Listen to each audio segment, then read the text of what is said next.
పెట్టుబడులే లక్ష్యంగా సీఎం రేవంత్ రెడ్డి పర్యటన సాగుతోందన్నారు MP Chamala Kiran Kumar Reddy. IT, pharma, AI కంపెనీలతో పాటు మరికొన్ని కంపెనీలు పెట్టుబడులు పెట్టడానికి అంగీకరించాయన్నారు. 8 నెలల్లో 2 సార్లు విదేశీ పర్యటనలు జరిగాయన్నారు. గత ప్రభుత్వ హయాంలో చేసిన అప్పులు అందరికీ తెలుసన్నారు. సీఎం రేవంత్ రెడ్డి చెప్పినట్లుగానే రుణమాఫీ చేసి చూపించారన్నారు. అలాగే రేవంత్ విదేశీ పర్యటనపై బీఆర్ఎస్ నేతలు బురద చల్లే ప్రయత్నం చేస్తున్నారని మండిపడ్డారు ఎంపీ చామల్.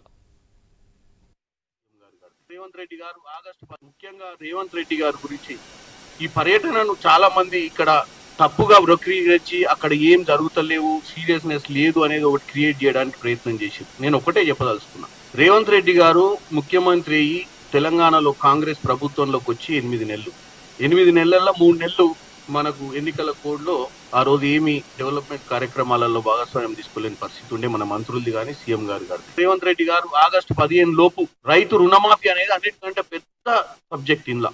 దాన్ని నేను ఆ రోజు చేస్తా అని చెప్పి నా దగ్గరనే ప్రచారంలో యాదగిరి లక్ష్మీనరసింహస్వామి సాక్షిగా ఆగస్టు 15 కల్లా చేస్తా అన్నట్టు చేస్తున్నారు. దాని మీద తప్పుడు ప్రచారాలు, ఇవన్నీ పబ్లిక్ ని కన్ఫ్యూజ్ చేసే విధంగా మళ్ళా ప్రతిపక్షాలు మాట్లాడటం జరిగింది. నిన్న అమెరికా పర్యటనలో కూడా ఏం దొరికితే బాగుంటది, ఏది దొరికించుకొని తప్పుడు ప్రచారం చేద్దామన్న ఆలోచనే తప్ప, అరే ప్రజలు మీకు 10 ఏళ్ళు అవకాశం ఇచ్చిర్రు, కాంగ్రెస్ పార్టీకి 5 ఏళ్ళు ఇచ్చిర్రు. ప్రజలే నిర్ణయిస్తారు కదా మేము తప్పులు చేస్తే.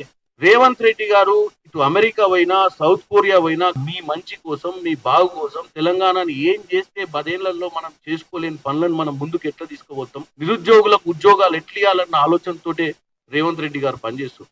దాని మీద కూడా మీరు చెడు ప్రచారం. ముఖ్యంగా రేవంత్ రెడ్డి గారి గురించి ఈ పర్యటనను చాలా మంది ఇక్కడ తప్పుగా వక్రీకరించి అక్కడ ఏం జరుగుతలేవు, సీరియస్నెస్ లేదు అనేది ఒకటి క్రియేట్ చేయడానికి ప్రయత్నం చేసింది. నేను ఒకటే చెప్పదలుచుకున్నా, రేవంత్ రెడ్డి గారు ముఖ్యమంత్రి అయ్యి తెలంగాణలో కాంగ్రెస్ ప్రభుత్వంలోకి వచ్చి 8 నెలలు, 8 నెలల్లో 3 నెలలు మనకు ఎన్నికల కోడ్లో ఆ రోజు ఏమి డెవలప్మెంట్ కార్యక్రమాలలో భాగస్వామ్యం తీసుకోలేని పరిస్థితి ఉండే మన మంత్రులది కానీ సీఎం గారు రేవంత్ రెడ్డి గారు ఆగస్టు 15 లోపు రైతు రుణమాఫీ అనేది అన్నిటికంటే పెద్ద